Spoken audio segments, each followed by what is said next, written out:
I want to be very honest. Spies are the thing that confused me the most when I tried to dive into testing.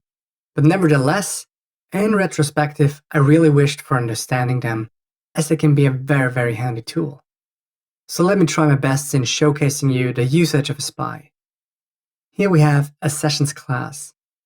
It uses the last updated one, and we can also touch it and we can change the last update value. We see it uses a date function. As date is very powerful and the implementation of a mock or stub can be quite extensive, we are looking for another way to verify that the function was called without altering the outcome. Let me show you how a spy works. But we will not care for the implementation at this point. We just expect there is a spy on function. All we want to do now is let's create a new spy. So this is a very common pattern you would see when working with libraries that enable spying. We take the main object that we look for, and then we can assign the method that we want to spy on.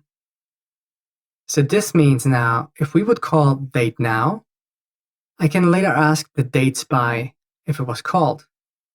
This could look something like this.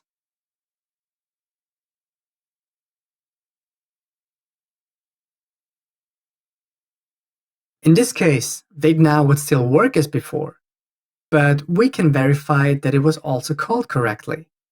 Many implementations that are available for spies allow for direct alter of return values. For example, you could do something like this.